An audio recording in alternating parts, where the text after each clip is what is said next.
Good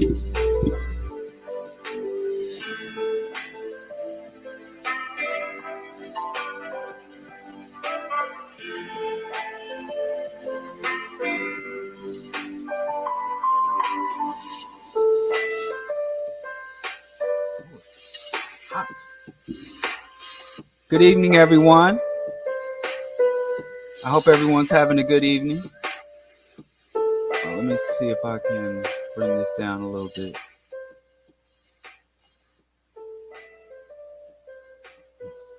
Allow me to apologize for the time. I share an office, and my wife was speaking with students, and she had some extra stuff to go over. So anyway, apologize, but I'm here now. How everybody like my winter beard? I start growing my beard in the fall in preparation for caveman winter in Chicago, so it's coming in. Anyway, let me know if the music and stuff is an issue, but I'm going to be playing some intellectual property tonight, and it might get snatched down. So if it gets snatched down, I apologize. I mean, I'm going to be using it according to the fair use things. But, you know, I had done last time I spoke about a celebrity. My shit got flagged and snatched down. So if this gets snatched down, I'm going to apologize ahead of time, but it won't be my fault.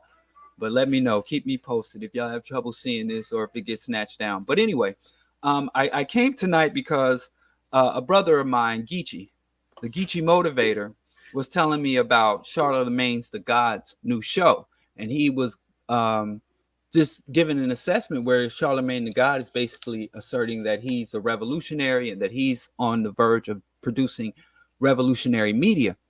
And that kind of, to be honest with you, I didn't care. I don't really pay much attention to Charlemagne the God. I've been knowing about him since the 90s, back when he was the co-host of the Wendy Williams show on the radio. I was a student in New York at that time when they first emerged on the scene, and I would hear about the gossip, but you know, it's nothing I ever really tuned into or really invested in.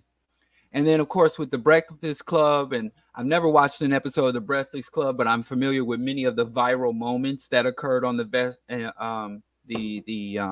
Breakfast Club. And I saw, you know, like, are we finished? Are we done? So I would catch the snippets people would share, but it wasn't really on my radar. It was pretty much typical Black media.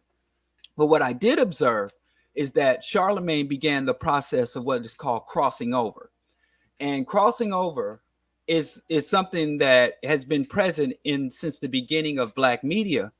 And it's basically crossing over where Del Jones talks about it in the book I'm holding up, Culture Bandits Volume 1.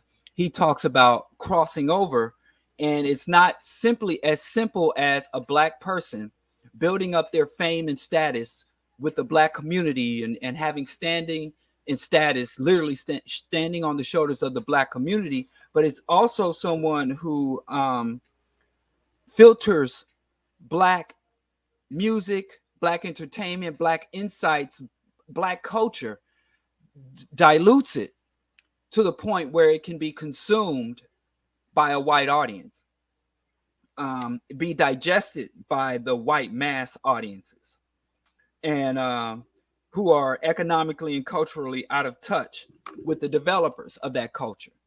So crossing over doesn't simply mean white people all of a sudden are like, oh, there's this artist, these Madea movies, or this dance, or this song, or this show that's popular with the Blacks, and white people just find out about it. And all of a sudden, white folks is down with it. It's a much more sinister thing. It's literally packaging and serving up Black culture for white audience. It's basically facilitating the colonization and rape of our culture for personal individual economic gain. And a lot of crossover artists claims that they're taking our audience to an expanded audience, to an expanded viewership or listenership. But we've been having crossover artists for over a century now. And we've seen that these black artists who cross over do not endear these other communities to us. We find that the racism and generally that the white audience want black culture served to them in a way that validates their view of black people and also validates their status in relationship to black people. So we often find black people now celebrating crossover artists. Oh yeah, getting that bag, getting the money. But yeah, they're not getting the money simply because their music's good. Because you can look at several extremely talented black artists that never cross over. And what you find with a lot of artists that don't cross over in life, after they die, white folks will come and gobble their shit up and claim they've been down since the beginning. But that's a whole nother discussion. So just know that part of my reference for what I'm saying here comes from Culture Bandits about the crossover issues, but also in volume 2 of Culture Bandits. And I'm not going to keep reading from the books because I have 2 videos dissecting both these books, Culture Bandits volume 1 and 2 and 3. But he also, in this Culture Bandits volume 2, The Annihilation of African Images, he talks about the black talk show host. And he talks about what he calls the minstrels and jesters. The jester in the time of monarchs was the only person who could tell the truth to the king, meaning they could say controversial things, but because they were perceived as clowns or entertainers, they could say things that maybe someone who was a scribe or a journeyman or a craftsman couldn't say. So if you were a man of status, a man of letters, and you say something about people in power, you can get beheaded. But if you're the clown, you dress goofy, you act goofy, and you say some serious things. So the jesters, a lot of comedians try to pretend that they're truth tellers. But then that was the role of the jesters, to speak truth to power. But that has been manipulated into the role of a minstrel, when instead of criticizing and critiquing the king and giving insights to the people, you're taking the insights of the people and using the insights, the suffering, the wisdom, the culture of the masses to entertain the elite, but you're absolutely no threat to the elite. And so Charlemagne is fulfilling both of these roles almost to a T. Like he read these books as a script on how to conduct himself. It's really incredible. But like I said, normally I don't pay attention to it, but I think this warrants just a review because Charlemagne ain't the first, he won't be the last, and he's not the only. So I'm just using him as a springboard to highlight these ideas. And I'm going to take a segment from his show. First, I was going to use it. And the reason I'm doing this is because I was online today and this shit popped up in my feed. Like they're promoting this to me as someone, I guess, who consumes political information. The algorithm is like, well, BroDiallo is a guy who's online looking at politics, looking at lectures, reading articles and journal articles. So let's send him this political stuff. Yeah, he'll buy into this. I'll bite. So I clicked on it and it was horrendous. It was very offensive to me what was happening there. So let's get into it. I think that's enough of an introduction. So we're going to watch it. If we get flagged or snatched down, so be it. But I'm using this according to YouTube's, I don't own the rights to this, what I'm about to play, but I'm using it according to its Fair Use Act. You can use copywritten material for commentary and educational purposes. So I'm using it according to their guidelines, but they don't seem to give a fuck about their own guidelines when it comes to small, low-level people like me versus the big producers. But we're going to give it a try. I want to present to you, and I'm going to probably play segments and then pause it along the way and jump in. So listen closely to what he says and how he says it. Because, and again, Charlemagne is reciting a script. He's not speaking from his own mind and heart. So I probably should have looked up who's on his writing staff. I know the show is produced by Stephen Colbert, one of the most beloved liberals, on a political, he's a liberal political commentator. You know who Stephen Colbert is. He executive produced the show, and I'm sure he put together the production and the writing team and does all the shit the executive producer does. And this is basically Charlemagne's making another attempt. It's not the first attempt to fully cross over and go from being a black celebrity to being a mainstream A-list celebrity. And he chose to try to do this by being an edgy person of insight. So the name of the dude's show is The God's Honest Truth. Charlemagne the God, with and Leonard McKelvey is his real name, his government, I guess. But anyway, we're gonna get into this. It's only 7 minutes. Like I said, I'll probably be pausing it from time to time to point some shit out where I'm talking about this idea of crossover and minstrel and how crossover artists bastardize our suffering and how capitalists take advantage of our struggles. So here we go. Like to hear it? Here we go.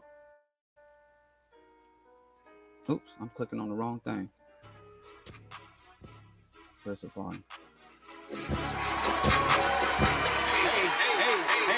welcome back to the God's Honest Truth. Tonight, we're putting the FBI under investigation for doing what it was designed to do: protect white supremacy and police everyone else. Recently, the current FBI director, Christopher A. Wray, said that he wants to put an end to the bullshit. So where should he start? Well, as my therapist. Let me just get in here right out the bat and tell you what Kwame Ture said. Because starting off, black folks, we get really impressed. Because he came out the gate saying some strong shit. Saying some very assertive and powerful things about white supremacy, which I don't call it supremacy. I call it white hegemony and domination. And Kwame Ture said years ago, a half truth is better than a full lie. So he'll say, oh, FBI, they want to preserve the status quo, and the FBI wants to police everyone else. And you're like, wow, that gets you hooked in. Like, whoa, yeah, this brother dropping truth. And you let down your guard or your barrier. You're like, I knew this dude. He used to just say goofy shit to celebrities to provoke celebrities, but here he is dropping some nut knowledge. So let's continue. It says, let's unpack this. Ray, you can start by taking that racist, bigoted prick's name off the front of your headquarters. That's right. You know who I'm talking about, J. Edgar Hoover, okay? Because you shouldn't be celebrated for being the HNKIC, head nigga killer in charge, okay? If you're not that familiar. First of all, if you know anything about J. Edgar Hoover, you know he was behind the exile, false incarceration, and murder of many prominent African revolutionaries. So they call him the head nigga killer in charge. Is basically calling his victims, Dr. King, Malcolm X, Geronimo Jajaga Pratt, and even now Assata Shakur, Pete O'Neill, Marcus Garvey. Them are the niggas. So he's a head nigga in charge. So just then he goes from saying some powerful shit about the FBI on national TV, Comedy Central, to calling our greatest ancestors niggas that J. Edgar Hoover killed. You know, that's how they slide this shit in on you. They get you to let your guard down, give you a half truth. Half truth is greater than a full lie. Let's proceed. And now his whole thing is the FBI can start reforming by taking Hoover's name off the building. With this dude's game profile, and let me catch you up to speed. His fighting style included blackmail espionage, okay, blackmail assassination, and good old blackmail.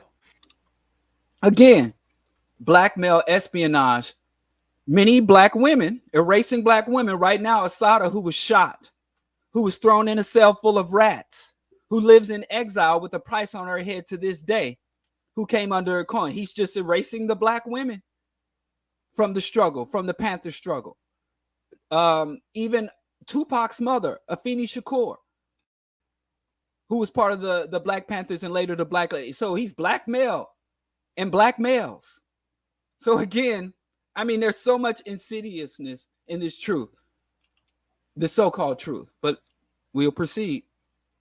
He was one of the FBI's founders and the borough's director from 1935 to 1972. During his reign, he implemented several devastating discriminatory initiatives, including but not limited to the counterintelligence program, better known as COINTELPRO, which was a series of illegal projects that encouraged government officials to infiltrate and dismantle many a civil rights movement.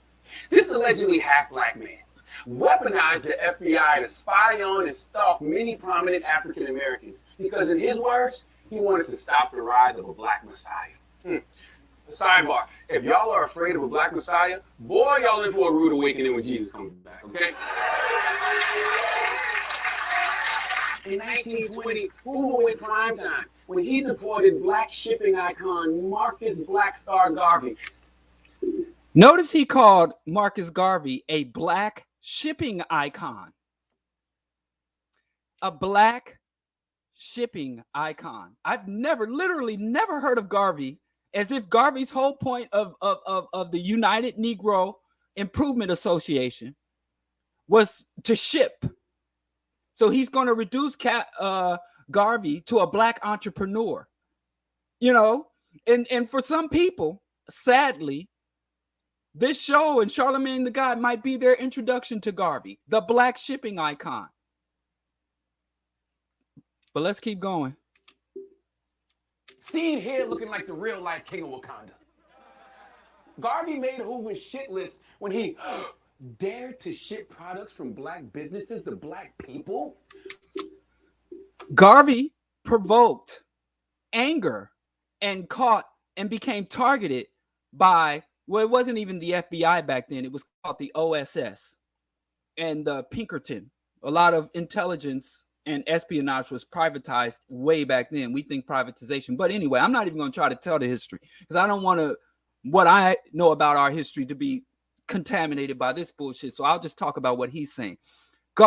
J. Edgar Hoover targeted Garvey because Garvey was shipping products produced by black businesses to Africa. I mean, I don't know if you don't know about Garvey. And the most dangerous, but anyway, just look at how he's telling this shit. Let me just tell you, if you never heard of Garvey and you never heard of the UNIA, Garvey was not a shipping icon who wanted to go to black entrepreneurs, modern Jay-Z's ancestors, and then ship them to Africa and just trying to conduct business. Garvey was trying to subvert and challenge global white hegemony and imperialism. In the 19-teens and the 1920s, when Garvey formed the United Negro Improvement Association, he was the whole world was literally colonized by Europeans. Every African country was either a directly colonized, or a protectorate, except for Ethiopia at this time. And Garvey wanted to drive the Europeans out. He didn't just want to send products. And Garvey was an enemy to the Negro elites, the black business owners. The wealthy Negroes opposed Garvey. The educated Negroes opposed Garvey. Garvey was not working with black entrepreneurs. Garvey was working with sharecroppers. Garvey was working with laborers. And now he's going to try to turn the greatest collective movement, Pan-African movement in our history, into something about entrepreneurship, securing the bag. Let's keep going. Hoover even sabotaged Garvey's steamship corporation, the Black Star Line, which is what NASA would have been called if they let Mos Def and Talib Kweli run it, okay? Dry ass joke. That's good. He even directed his operatives to, get this, throw junk in the fuel tanks of Marcus Garvey's ships. But somehow, racist white supremacists have convinced themselves that we're the savages, okay? Sadly, Marcus Garvey would become the prototype for how Hoover decapitated black leadership and black progress in America. So after almost 40 years of undermining... Notice how he speaks about black progress and not black liberation. Not black. He talks about black progress, and he directly ties our progress into equality and proximity and integrating with our oppressors. He drops that throughout. I've watched this shit already. Finding black activists and community organizers and having so many black leaders' blood on his hands, why the hell is his name still on the FBI building? Probably because his ideologies are still in the building. And don't tell me it's because he was their first director. If this country cared about the people who were first, we wouldn't have 600,000 Native Americans living on a shared 40 acres of land, okay? Shit. If America cared about first, then Soulja Boy would be a lock for everybody's top 5. You go from talking about genocide of the natives to making a dry ass Soulja Boy joke. That's not even fucking funny. I mean, if you're gonna make some fucking risky, I mean, come on. I ain't even cracked a smile yet. Come on. Are you doing jokes, or you doing history? You doing commentary? And if you're gonna do a combo, you better know what the fuck you're talking about. Okay. Now, J. Edgar Hoover allegedly, and I gotta say allegedly for legal purposes, also had a bunch of black American patriots killed. The Washington Post. This motherfucker said black American patriots killed. He said, let me just back that shit up. That's just fucking wild. He said J. Edgar Hoover had some black American patriots killed. It's right there. Had a bunch of black American, and they lowercase black bastards, black American patriots.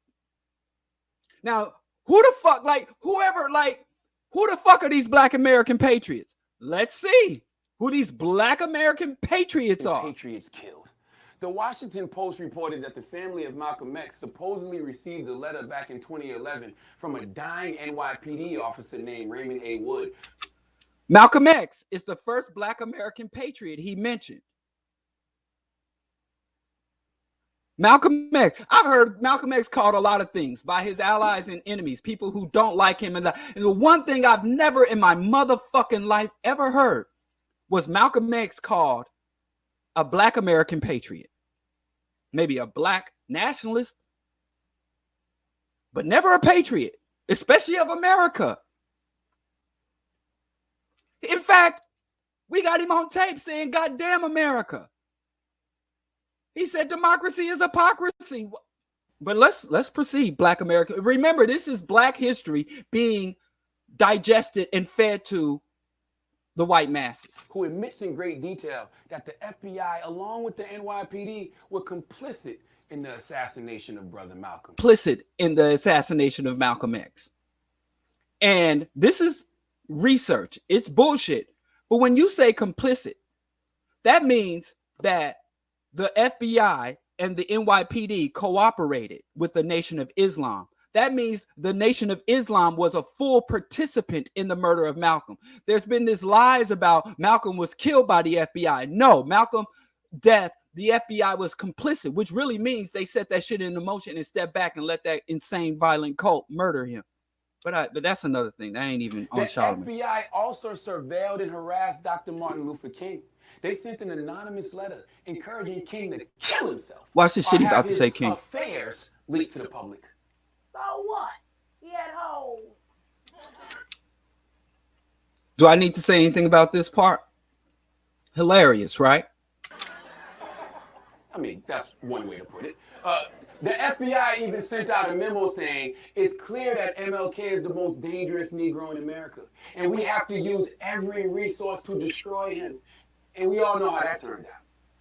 Black Nation of Islam killed Carter King. And John Huggins were reportedly killed by an FBI gaslit civilian, Claude Hubert. Following the killings, FBI agents openly bragged in a memo about influencing their deaths. Like Black Panthers, Malcolm X, Dr. King, Black American patriots, he called them. They were young street rappers. That's right. FBI agents bragged about smoking on that Carter and Huggins pack. And of course, y'all shouldn't laugh at that. And of course, there's... You hear when he talked about the assassination, the first assassination of Black Panthers, he said, like gangster rappers smoking on that Bunchy Carter pack. And then the audience laughed. Then he said, y'all shouldn't laugh at it. And then he continued on and got a greater laughter after telling people this shit ain't funny. Because I agree with Charlemagne, even though Charlemagne don't agree with itself. This shit's not fucking funny. It's not comedy. Chairman Fred Hampton and Mark Clark. These 21 and 22-year-old Black Panther leaders were gunned down in an FBI-coordinated raid while they were sleeping. Hoover, like most white supremacists, had a damn allergic reaction to black equality, which kept him constantly stamping out black progress like it was one long game of Wack a nigga.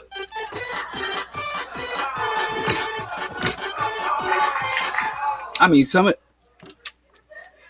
It seems to me J. Edgar Hoover was nothing more. Again, he calls our ancestors niggas. He said that the people that Hoover conspired to subvert, incarcerate, murder, exile were niggas. He's done it twice now. Head nigga killer, now whack a nigga. He's calling our ancestors niggas. Now, when Nicki Minaj did that, y'all jumped down her throat. And not only is he doing that, he's doing that in front of a predominantly white audience. And we're going to look at the audience on top of that. But let's keep it moving. More than Thanos for exceptional Negroes. So why is he celebrated? Even as he intentionally infiltrated and sabotaged black civil rights groups, Hoover still received national honors like the State Department's Distinguished Service Award. Because here in America, we treat our black heroes like villains and our white villains like heroes. But it's a fact. But black people aren't the only ones who should be invested in erasing this man's ideology from the FBI. He was an equal opportunity bigot. He was an enthusiastic player in the Lavender Scare. And no, Lavender Scare is not a new diss track by Canadian dictator Aubrey Graham released during Scary Hours, okay? It was an actual purge of all government workers in the 1950s who identified as gay. And an agent did not have to come to work dressed like Lil Nas X at an award show to be considered suspect. According to Politico, Agent Charles Bolin was harassed and fired for, wait for it, licking his presumably dry lips. Yes. J. Edgar also wouldn't hire women as federal agents. Now, also notice, he's making equivalency, saying black people are against the FBI because they killed our freedom fighters. But white people should also stand with us on this because some white folks lost their jobs for licking their dry lips. So murder of Fred Hampton, exile of Assad Shakur, some effeminate FBI agents getting fired, all the same shit. So join with us, white people. And what's really whack about that is he's going to talk about how presumed that weren't manly enough, but he's not even going to talk about the true white leftists, the anarchists, the wobblies, the communists and white socialists who were assassinated, incarcerated, and taken down by him. He's just going to try to couch this shit in integrationist democratic politics, gay rights, and feminism, while not saying a goddamn thing about the white left, the true white revolutionaries that were subverted by the FBI and Hoover. That's right. The FBI was anti-women in the workplace way before ESPN made it cool, okay? Listen, I know it's a lot, right? I got so much to say about J. Edgar Hoover, but... I mean, I got to just stress this. J. Edgar Hoover did attack white people. He did subvert any communist. J. Edgar Hoover was in concert and lifted up McCarthy and drove out all socialists. He incarcerated white people. What's that guy's name? His name always escapes me. I can't think of his name right now, but he ran for president from prison. Was it Eugene Debs? People like Eugene Debs. But you see how he's like, yeah, they destroyed black revolutions and they didn't let women integrate into the FBI so that women could participate in the same racist thing. Yeah, Eugene Debs. That's what I meant to say. So he's like, oh, yeah, plus the FBI was not woke. They were anti-gay, which everything was anti-gay in the 20s. And they were anti-women, didn't give, but, you know, you see, this is such a fucking distortion with this instead of talking about leftists. So you don't, black leftists versus black white integrationist. Liberation from white domination versus equality with the oppressors and integration with the system that oppresses you. You know what I've been wondering this whole time I've been talking? Now here's the corniest fucking part. What does Ja Rule think? No, seriously. What does Ja Rule think?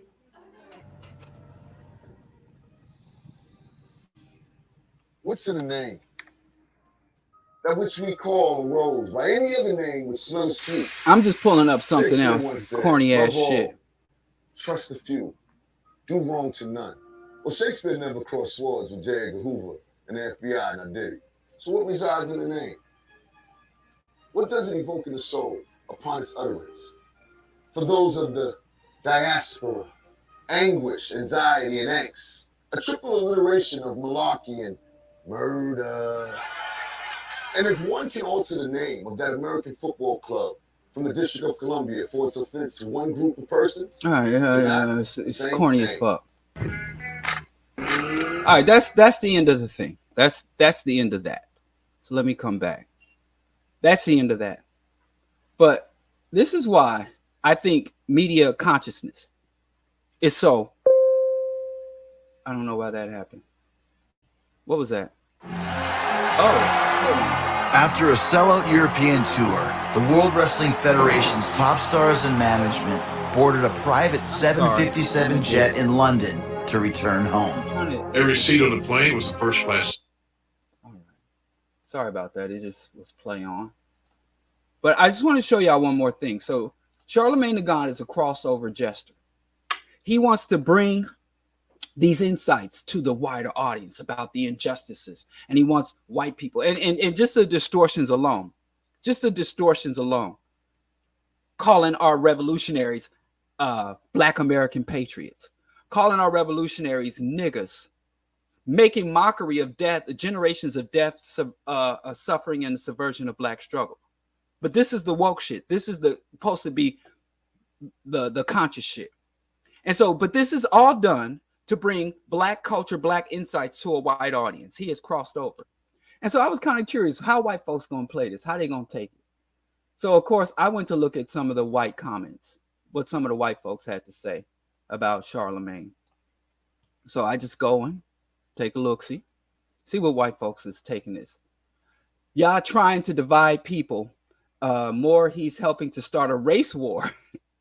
You trying to wake these white folks up and give white folks a distorted, watered down view of history, and they accuse him of starting a race war. Where is it?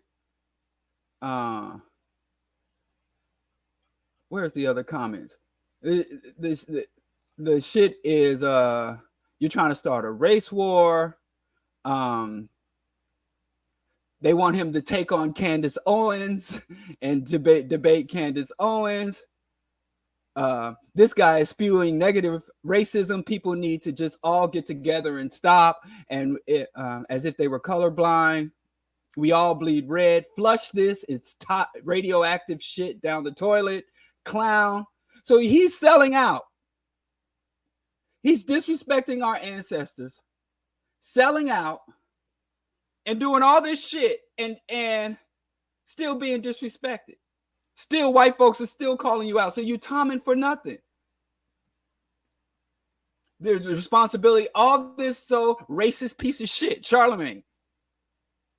I'm so sick with this. Oh, so this is a white. This dude is a clown. And so white folks are on here. If people actually listen to MLK, they would see that some people don't really want government, don't want that. Anyone. So this white dude with a fucking Jesse Chapman with a Trump. So all that to say that he's cooling. But white folks, it doesn't impact white people. Remember, the jester is supposed to be able to speak truth to power and be able to bring the truth that we can't. And because he peppers it with a little humor and he's a celebrity, non-threatening, he can jump in there and, got rappers and references talking about Dr. King had hoes with a woman with a bonnet smoking a cigarette. That's supposed to make the truth about the atrocities white people committed against us more palatable.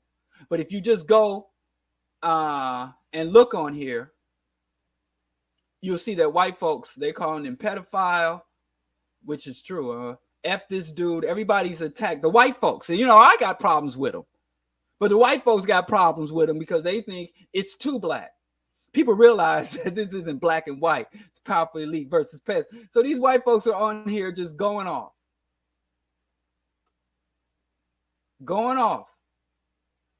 So just to say, crime don't pay. Well, Tommen does pay. I ain't gonna say he ain't getting paid, whether the show get canceled or not. But I just hope that we start to realize that this whole crossover thing, and we also realize that capitalism can co-opt literally anything. They have turned black struggle and black critique and black analysis against anti-racist analysis. They've turned it into a marketable product that they can profit from. And if they don't profit, they'll cancel the show and give him something else because he's such an enthusiastic servant of global white domination and our oppressors. But that's it. That's all I want to share with y'all, because Geechee was telling me about this show and was telling me that this brother really think he's bringing something new, bringing something vibrant, bringing something that's actually helpful and unique to the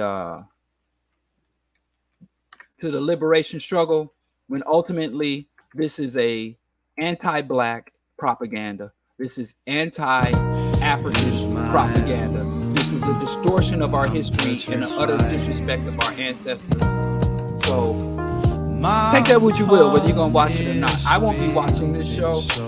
I don't intend to go. I really don't see any improvement coming down. But I just wanted to use this as an example that these books were written 3 decades ago. Over 3 decades ago. These books by our fallen ancestors are just as relevant. The minstrels, you got to watch out for the minstrels and the jesters. You got to watch out when a black person is going to be speaking on our behalf or speaking to our ancestors or speaking about our struggle. You know, I don't support the show, but I can't even say boycott Charlemagne because I ain't fucked with Charlemagne since forever. I don't know why he still has status with us, especially since, you know, when they cross over, they don't really care about what we say anyway. So if this is a successful crossover from him, he'll be immune to anything black people have to say or don't say. So long gone is the time where we could have canceled or shut him down. He rose to prominence on black radio and black culture, you know, and now he's over there, you know, disrespecting us and our people before our oppressors and enemies. But that's it. That's all I got to say, y'all. Good night and thanks for listening. Oh, wait. Hold up. Hold on there. Let me just put this up. Asking for your support. You can support the BroDiallo broadcast, Patreon, CashApp, Venmo, or go to AfricanWorldOrder.com and get you some BroDiallo Show merch. Ways to support. Of course, support is appreciated and needed. And that's that. Good night, y'all.